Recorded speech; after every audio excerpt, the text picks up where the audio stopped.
Bom, boa noite, gente. Muito bom estar aqui mais uma vez. Obrigado.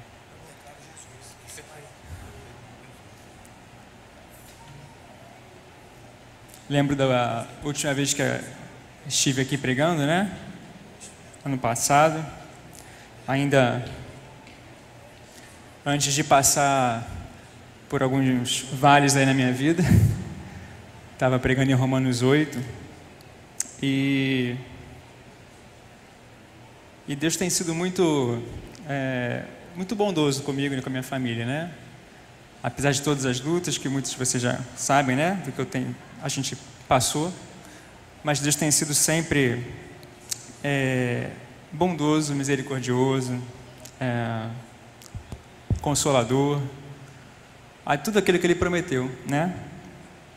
Abra a sua Bíblia, nós vamos continuar, como já foi dito, vamos continuar nosso estudo em Romanos, capítulo 10.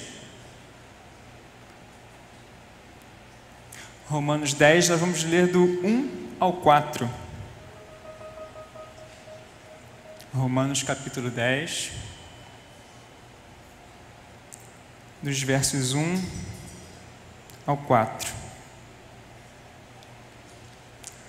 Diz assim a palavra de Deus: Irmãos, o desejo de meu coração e minha oração a Deus é que o povo de Israel seja salvo. Sei da dedicação deles por Deus, mas é entusiasmo sem entendimento. Pois, não entendendo a maneira como Deus declara as pessoas justas diante dele, apegam-se a seu próprio modo de se tornar justos, tentando seguir a lei, e recusam a maneira de Deus, pois Cristo é o propósito para o qual a lei foi dada. Como resultado, todo o que nele crê é declarado justo. Amém? Vamos fazer mais uma oração. Eu queria que você se colocasse de pé nesse momento. E eu queria ler esse primeiro versículo, porque esse já é o primeiro ponto da minha mensagem. É o primeiro versículo porque ele já deixa muito claro tanto a sua mensagem como a própria aplicação dela. O versículo 1 diz: Irmãos, o desejo de meu coração e minha oração a Deus é que o povo de Israel seja salvo. Há aqui, em Paulo, um desejo pela salvação. Desejo pela salvação. E já fica aqui a minha primeira pergunta, para mim mesmo e para você. Você tem desejado a salvação de alguém? Então, você tem desejado a salvação de alguém? Você tem orado por isso? Na sua vida tem demonstrado isso, que você deseja de fato a salvação de alguém? Só esse primeiro versículo a gente já podia ficar repetindo ele aqui várias vezes, né? Mas Paulo inicia esse capítulo 10 assim: desejo de meu coração, que o desejo do coração dele é oração, é pela salvação do seu povo. Feche os seus olhos nesse momento e ore por você e pense em alguém que você sabe que precisa de salvação. Faça isso nesse momento.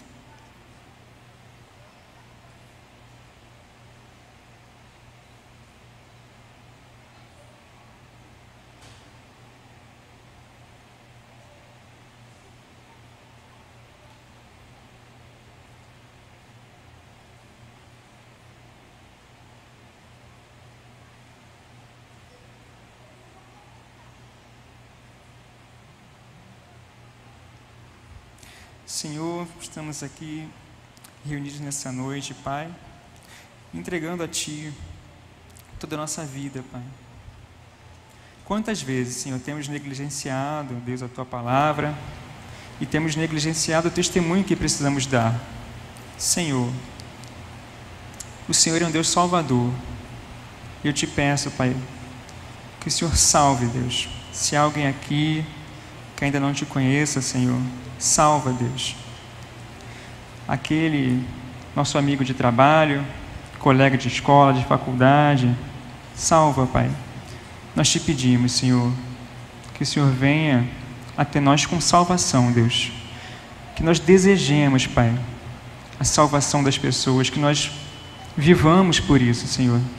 Dá-nos amor pelas pessoas, pelos pecadores, pelos perdidos, Senhor, porque sabemos que o Senhor teve misericórdia de nós, não merecemos nada, o Senhor também pode salvar qualquer pessoa.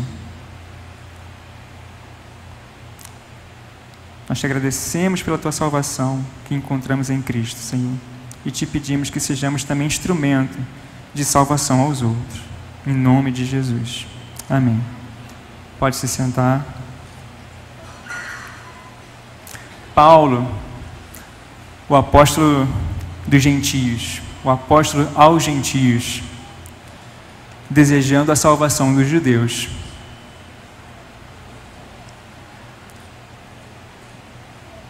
Os judeus, né, que são o próprio povo de Paulo. Mas por que talvez a gente estranhe um pouco isso? Às vezes a gente tem uma leitura muito ruim de Paulo, né? A gente vê ele quase como que renegando todo o judaísmo e enxerga ele, não, ele é o apóstolo aos gentios. Ele não quer saber do judaísmo, nada disso, mas não é verdade. Paulo ama o povo judeu. Paulo é um judeu. E ele deseja ardentemente a salvação do seu próprio povo. Ele lamenta a rejeição que eles, vez após vez, deixam claro. Uma boa lida no livro de Atos, e você vai perceber que onde Paulo vai, qualquer lugar, mesmo entre os gentios, primeiro ele vai a quem? Ele vai na sinagoga, sempre. E quando ele vai na sinagoga, fala com os judeus, alguns se convertem, outros não, rejeitam, e aí ele sempre fala, então eu vou aos gentios. Mas ele sempre vai primeiro aos judeus, sempre. E você? A quem você tem ido? Quem é o seu povo judeu que você ama, e que você deseja, e que você ora pela salvação? O livro de Tiago, a carta de Tiago, lá no último capítulo, diz, né, Tiago diz expressamente que a oração de um justo pode muito em seus efeitos. Né? Às vezes a gente não crê nisso. Né? Às vezes a gente enxerga que aquela pessoa não tem jeito, não vai se converter. A oração de um justo pode muito em seus efeitos. E Paulo também sabe disso. Por isso ele deseja, e não apenas deseja, mas ele ora, ele diz, né? Minha oração a Deus, é o que ele diz, ou em outras versões com súplicas, né? É o que ele deseja, com oração e súplicas diante de Deus. A salvação do seu povo, dos judeus. Isso demonstra intencionalidade. Paulo não apenas deseja, ele ora por isso. Ele não apenas deseja e ora, ele vai. Ele não apenas deseja, ora e vai, ele sofre por isso, ele é perseguido. Né? A vida dele transpira isso. Uma das coisas mais difíceis de entender na teologia de Paulo, que às vezes Paulo não é tão simples de ler assim, né? Mas uma vez eu lendo um livro de um teólogo bem importante aí no meio da exegese, chamado Gordon Fee, ele tem um livro que é muito conhecido, estudado aí nos seminários, Entendes o que Leis, acho que é o livro mais conhecido dele, mas tem um outro livro que ele faz falando sobre Paulo, que é um dos grandes temas de estudo dele, né? Teologia paulina. Ele fala sobre o centro da teologia de Paulo. Qual é o centro da teologia de Paulo? E ele faz uma afirmação que eu acho muito surpreendente, que talvez a resposta mais simples seja, o centro da teologia de Paulo é a justificação pela fé. E ele vai dizer que não é. Não que não esteja lá no centro da teologia de Paulo, mas ele coloca uma série de coisas que muitas vezes a gente deixa de fora e não consegue enxergar que sem certos elementos a teologia de Paulo não se sustenta. E um desses elementos, talvez até o mais importante, é o amor de Deus. Muitas vezes a gente enxerga Paulo de uma maneira muito bruta, né? Paulo, aquele que brigou com Barnabé, né? Aquele que olha para os judeus e quando rejeitam fala, eu não quero saber então de vocês, eu vou para os gentios, né?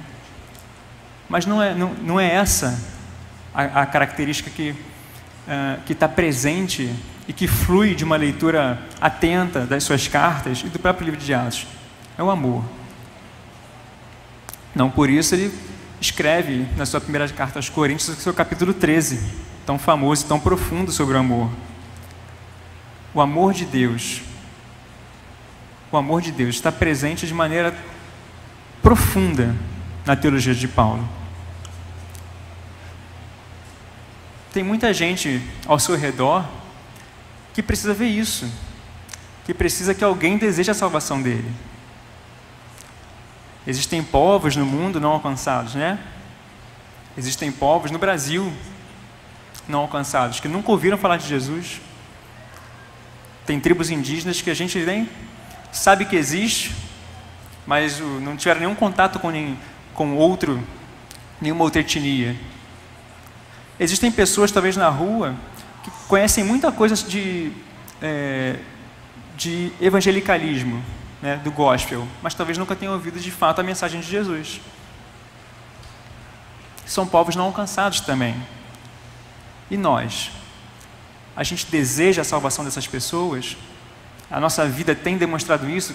Não, eu desejo a salvação dos outros. É porque a nossa carne, né, ela é anti-salvação. Quando a gente vê uma pessoa fazendo algo extremamente errado, a gente quer mais que a pessoa, né, se ferre. Não é possível, né? A gente é assim.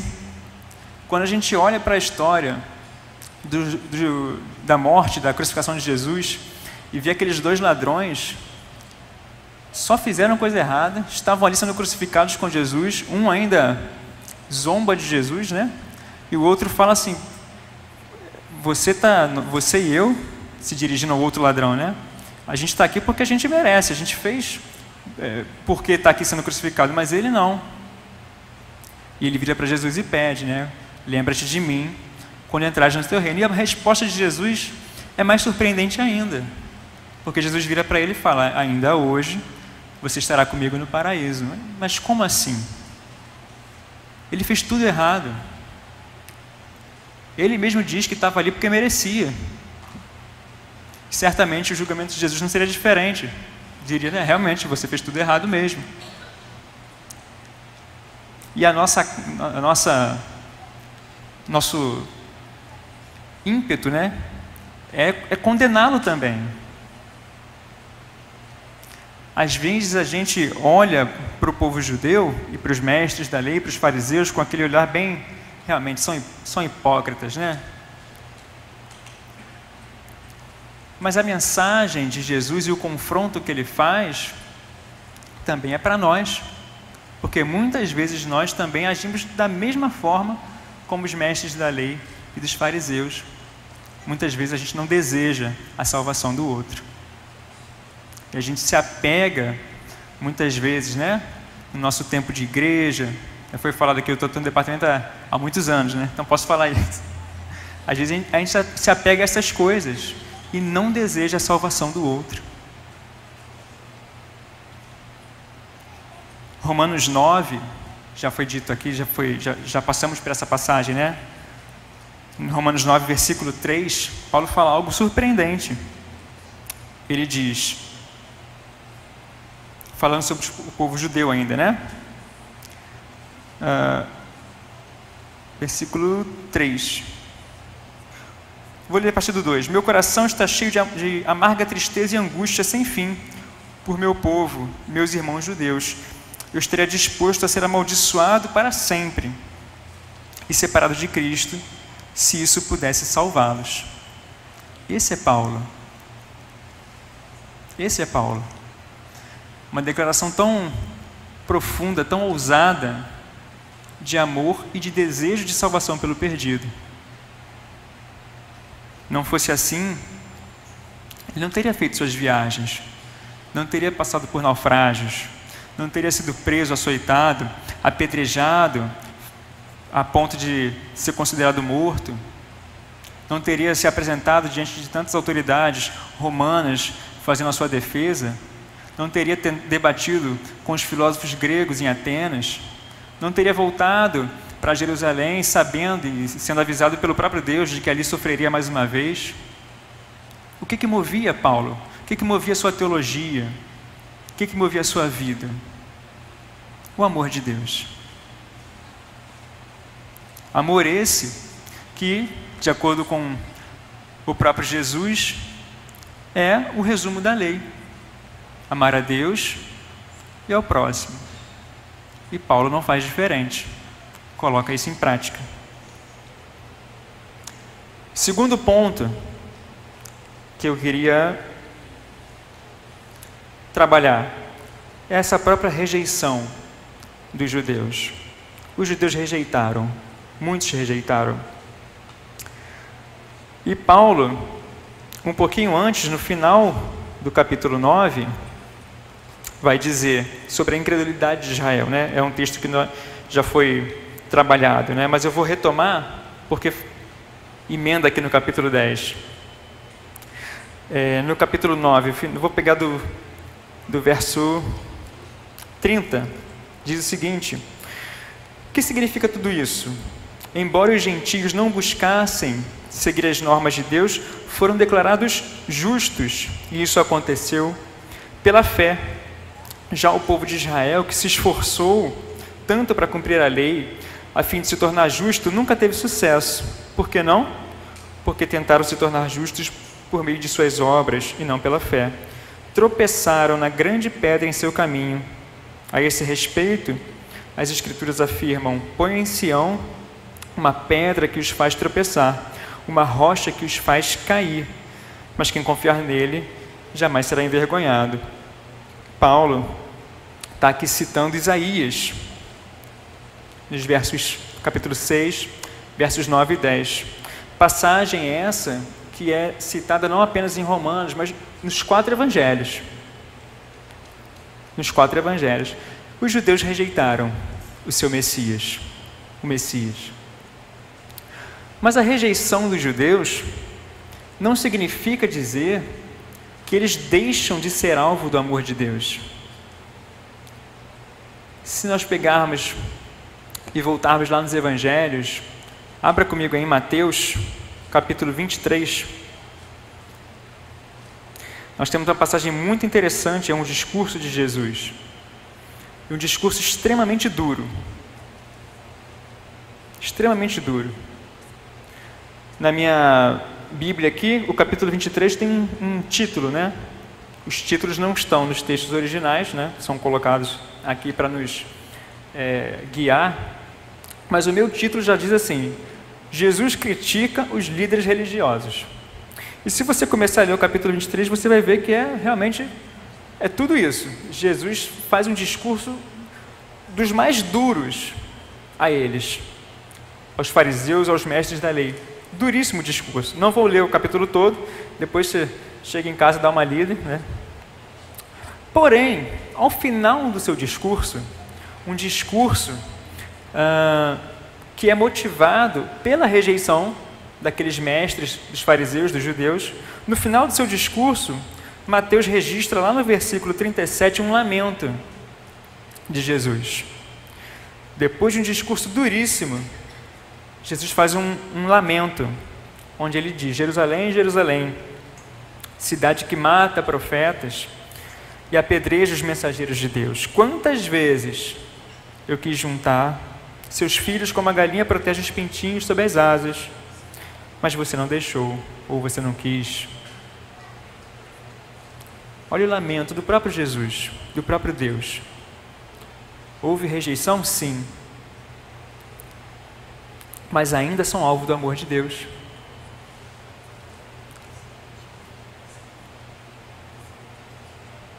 Não significa dizer que quando alguém rejeita, você precisa tentar enfiar o evangelho goela abaixo da pessoa. Não. Paulo pregava aos judeus, quando havia rejeição, ele se voltava aos gentios. Simples assim. Mas Paulo se entristecia por isso. Ele não virava as costas, né, para os judeus feliz ou algo desse sentido. Não. Ele deseja a salvação deles. E deseja profundamente. Profundamente. Há uma parábola que Jesus conta, você conhece muito bem, é a parábola do filho pródigo. A gente conhece muito com esse nome, né? Parábola do filho pródigo, embora esse nome não seja um nome muito apropriado para a parábola, porque a parábola não fala só sobre o filho pródigo. A parábola é sobre um pai e 2 filhos. Essa é a história.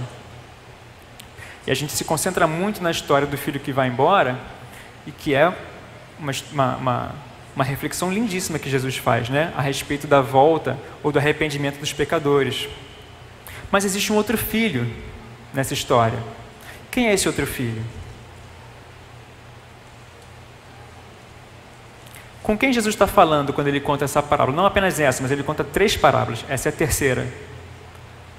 Jesus está ali recebendo cobradores de impostos e outros pecadores, diz o texto. E ele começa a ser criticado por quem? Pelos mestres da lei, pelos fariseus. Quando ele é criticado, ele conta 3 histórias. A última é essa. A parábola de um pai e 2 filhos. Quem é o segundo filho? O primeiro filho, claramente, são os pecadores com quem ele está conversando, ensinando, repreendendo, amando e andando junto. E quem é o outro filho? Que não fica feliz com o retorno do filho perdido? São os judeus, os mestres da lei, são os fariseus. E é interessante que nessa parábola, por que eu estou trazendo essa parábola aqui para reflexão?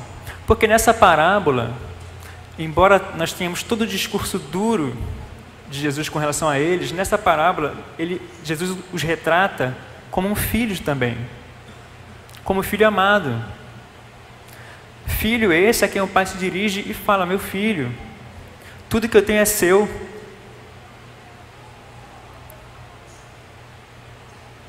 Não devo eu me alegrar quando vejo um filho perdido voltar? Aquele que estava morto voltou à vida, perdido foi achado. E Paulo sabe disso e retoma isso no seu ministério. Por que ele se entristece com a rejeição dos judeus? Porque eles são um filho que não conseguem se alegrar com a salvação dos gentios.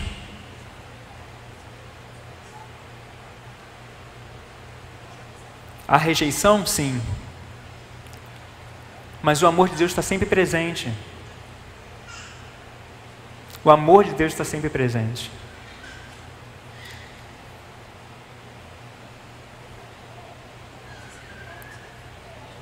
E nós? Temos nos alegrado também? Temos tido entusiasmo em levar a mensagem do Evangelho aos perdidos? Temos testemunhado de Cristo àqueles que estão ao nosso redor? Temos aproveitado as oportunidades que Deus nos dá para falar justamente do amor de Deus? Amor tão profundo que foi capaz de salvar alguém como você e eu. Temos gastado nossa vida com essa perspectiva, com esse entusiasmo, com esse amor pelo Evangelho e pelos perdidos. Nós pregamos o Evangelho porque é uma ordem de Jesus. Mas isso é feito com chama ardendo no seu coração. Pergunte a qualquer pastor ou qualquer missionário, a qualquer um, né, que está lá em algum lugar remoto do mundo, ensinando e falando de Jesus. Pergunte a ele: você ama o que você faz, o povo para quem você está trabalhando? Ele vai dizer: com certeza. Porque do ponto de vista humano,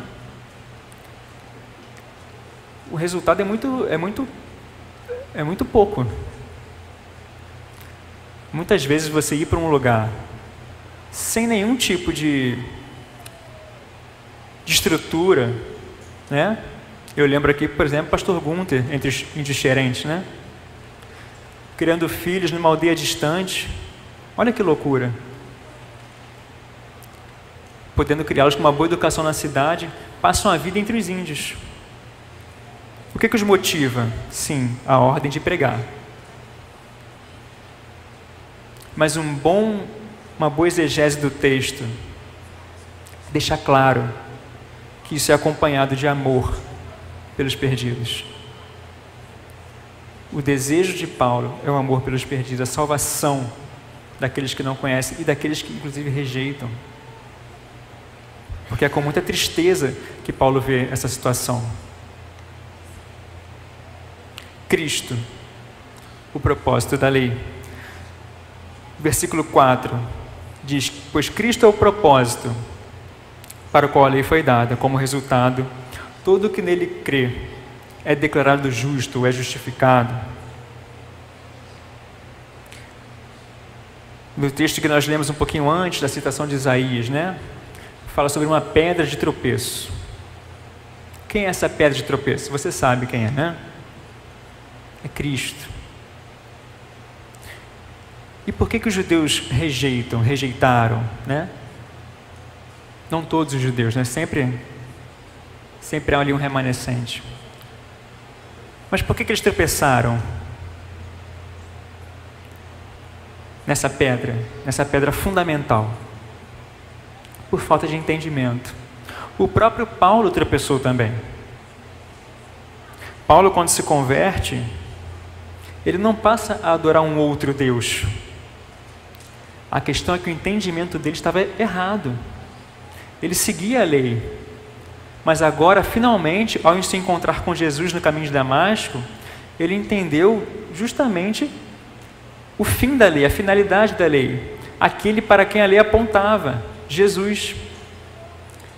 E ele pôde ver o quanto ele tropeçou nessa pedra, que estava ali bem na cara dele, né? A pedra fundamental de uma construção. A pedra que dá sustentação a tudo. E é nela que as pessoas estão tropeçando. É nela que as pessoas estão tropeçando. Para a gente é muito fácil falar lá do judeu, né? Que rejeitou e está tropeçando nessa pedra. Eles tinham a lei, os profetas, os escritos, os salmos. E nós que temos tudo isso, mais o Novo Testamento. Será que a gente também não tem tropeçado muitas vezes? Será que aquilo que a gente faz na igreja, será que aquilo que a gente dá muita importância, não tem servido de venda nos nossos olhos e muitas vezes nos fazem tropeçar também na mesma pedra?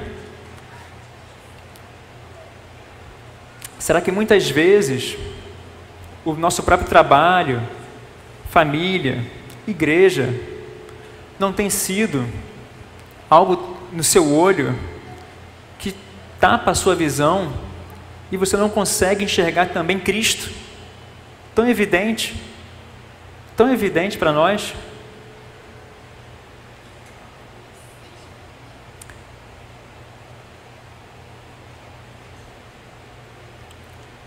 Mas a palavra, apesar de sempre dura, né? Sempre nos faz um convite. Porque Deus é um Deus de salvação. É isso que significa Jesus. Aquele que salva o seu povo dos seus pecados. Anunciar Jesus, crer em Jesus, ser cristão, ser chamado de cristão, né? É ser um agente da salvação. E se isso não é feito com amor, você não está seguindo a palavra de Deus.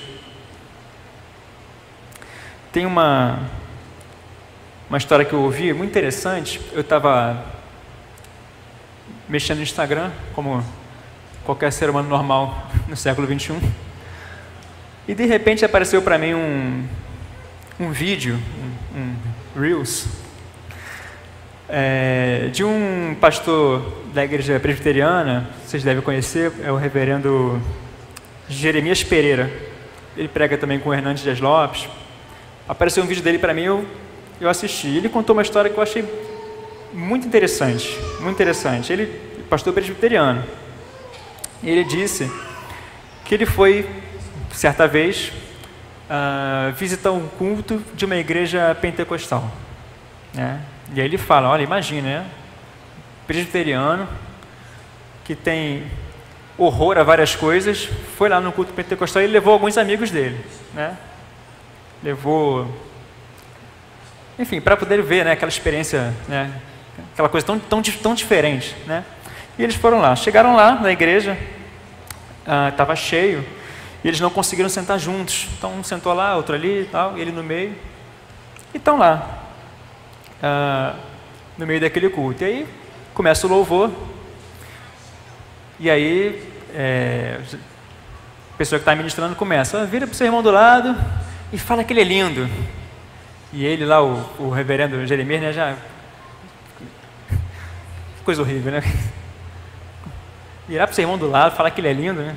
E cantava, e vira para o seu irmão do lado e fala que ele é lindo. É aquela coisa. Daqui a pouco chega a hora dos dízimos e ofertas. E a pessoa que está lá na frente, o pastor, né? Ladrão, você é ladrão. E ele fala, eu não sou. Ah, você está roubando, não está dando dízimo, ladrão. Você vai tirar agora a mão, vai pegar tudo que tem no seu bolso e vai ofertar. E ele fala, eu não vou. E o culto continua. E aí vem a hora da mensagem. E aí ele não lembra qual era o texto, mas vamos supor, né, Salmo 23. O pregador vai lá, abre a Bíblia e lê. O Senhor é meu pastor e nada me faltará. Olha, meus irmãos, que palavra profunda, né? O Senhor é meu pastor e nada me faltará.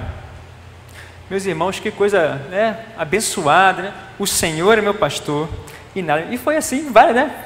Meia hora só assim. E acabou o culto. E ele nervoso ali, puxa, né? Aí ele encontra os amigos finalmente, depois do culto. E aí ele, nervoso com tudo aquilo, ele fala, olha, que culto, hein? E aí o primeiro amigo fala, olha, maravilhoso, que culto abençoado. Eu precisava, quando o irmão falou que eu sou lindo, eu tive uma experiência com Deus. Jesus estava falando, como se Jesus estivesse falando para mim, olha, eu te amo. Obrigado, Jeremias, por ter me trazido esse culto. Mal acabou de falar, o outro falou, é verdade. Quando ele falou ladrão, eu falei, não é possível, Deus me achou. Eu não dou dízimo há 6 meses, e Deus está me confrontando aqui agora. E o outro falou, é verdade, eu mesquinho, eu fui lá, peguei meu bolso, tudo que eu tinha, entreguei. Olha, obrigado, Jeremias. Eu nunca tinha tido essa experiência com Deus, foi maravilhoso, chorando as pessoas, né? E o outro falou, olha, quando ele pregou, o Senhor, como meu espírito precisava ouvir isso, que o Senhor é meu pastor e nada me faltará. O que eu quero dizer com essa história? É que às vezes a gente está tropeçando e nem percebe. Às vezes o nosso tradicionalismo, né, o nosso sou batista há tantos anos, o nosso formato, o nosso preconceito. O reverendo Jeremias fala, olha, o rio da vida passou naquele culto e não me achou. Ele orou, pediu perdão a Deus e falou, Senhor, que qualquer culto que eu entre, se o Senhor estiver procurando uma pessoa, me acha. A graça de Deus se derramou ali naquele culto sobre várias pessoas, os amigos dele, mas nele não. Um pastor sério, né? Que prega a palavra de Deus, mas às vezes a gente tropeça. A advertência com relação à pedra fundamental e o tropeço nela não é só para o judeu. É para o judeu, naquela ocasião, porque ele tinha a lei, os profetas, todo o Antigo Testamento. Era para ele receber o Messias para eles receberem o Messias de braços abertos. Mas tropeçaram. E nós, que também temos a lei, né? A minha Bíblia tem, o Antigo Testamento todo. Nós temos a lei, os profetas, temos os evangelhos, temos as cartas de Paulo, temos as cartas gerais, temos o Apocalipse, temos livros teológicos, temos seminário, temos EBD, temos culto jovem, temos culto na quarta, tem culto domingo de manhã, tem culto à noite. Mas às vezes a gente anda com tudo isso na cabeça e tropeça na pedra.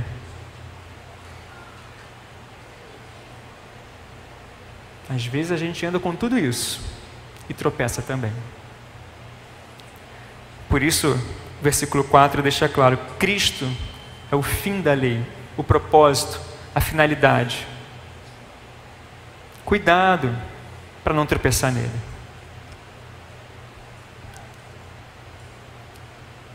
Até porque se você tropeçar, a pedra continua lá. Quem se dá mal é você. E às vezes a gente tropeça justamente porque essa pedra fundamental, a pedra de esquina, é uma pedra grande, importante. Não tem como não ver. Não tropece na pedra de tropeço. Deseje a salvação dos outros. Ore por isso. Seja instrumento disso.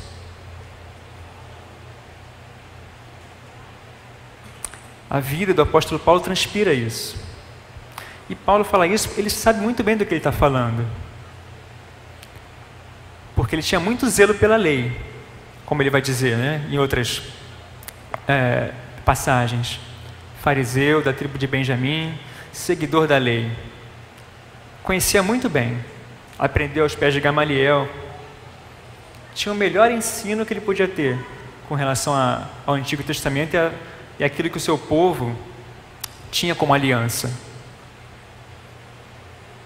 Mas o principal, o cumprimento, a pedra fundamental de tudo aquilo, ele tropeçou. Mas Deus o chamou. Ele também rejeitava, ele também era um judeu que rejeitava o Messias. Rejeitava, perseguia a igreja, mas nessa caminhada de perseguição ele tem encontro com Jesus. E aí, a sua vida muda completamente.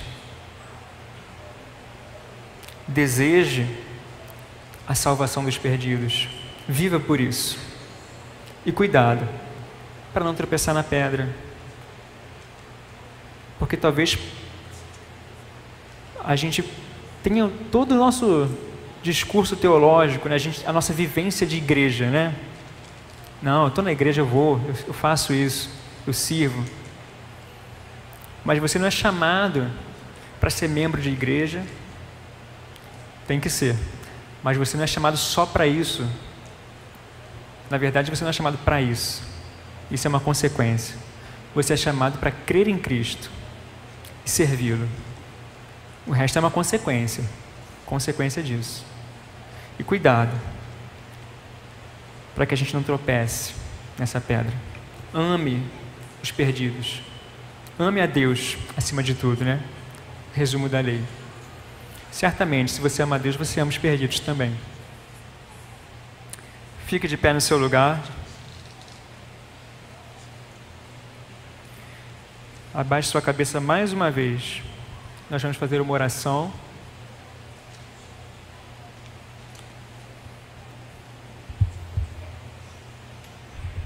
Que a palavra de Deus, ela nunca volta vazia, né?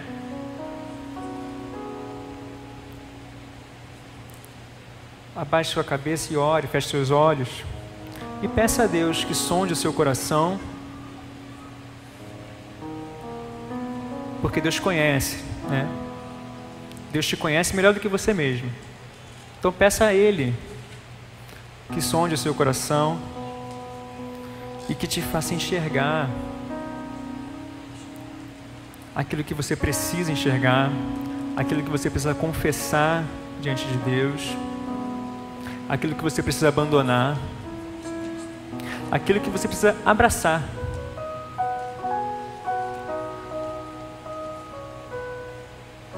Deus está nesse lugar, o Espírito Santo está aqui.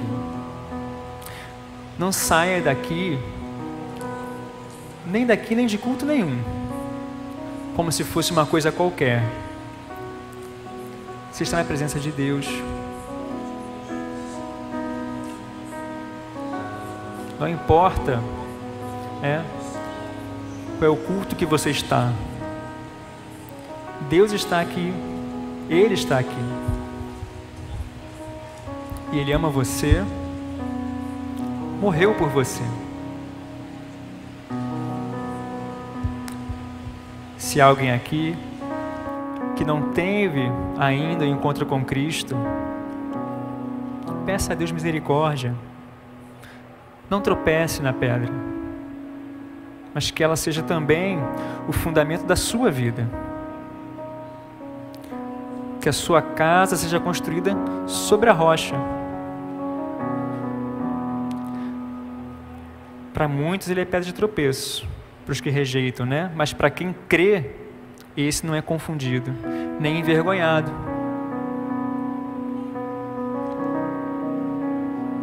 Peça a Deus misericórdia pela sua vida. Peça a Deus ousadia para pregar o Evangelho.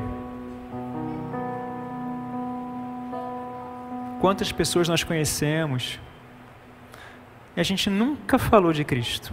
Nunca. Às vezes a gente não fala porque a gente também está tropeçando na pedra. Não faça isso. Uma coisa que a gente aprende no livro de Atos é que a gente precisa ser testemunha onde a gente estiver. E para ser testemunha, é preciso ter o Espírito Santo, primeiro. Atos, capítulo 1, versículo 8. Vocês receberão poder quando descer sobre vocês o Espírito Santo. Aí sim, serão minhas testemunhas. Em Jerusalém, Samaria, toda a Judéia e até os confins da terra. Você quer seguir a Cristo? Você quer ser de fato um cristão? Você quer parar de tropeçar nessa pedra e enxergar de fato o sentido da vida? Clame a Deus por salvação, por santificação, arrependimento e por enchimento do Espírito Santo. É isso que Cristo veio fazer nesse mundo. Nos dar salvação através da sua morte e sua ressurreição. É isso que o nome dele significa, salvação. Jesus é salvação. Salvação de pecados, salvação de uma vida longe dele, salvação de você mesmo, do seu ego, salvação dos seus vícios.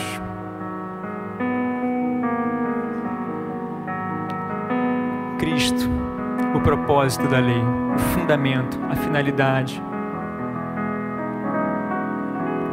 Cristo, aquele que entregou sua vida, como já foi ministrado aqui, que foi obediente, servo, humilde, até a morte, obediente até a morte, e morte de cruz, por amor. Ele nos amou. Quem somos nós para não amar o outro?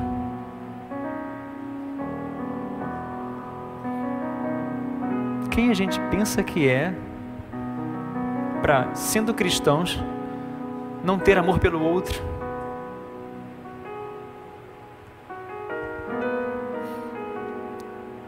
Ore, peça a Deus, porque esse amor não vem de você, vem dele. Peça a Deus para que a gente veja de fato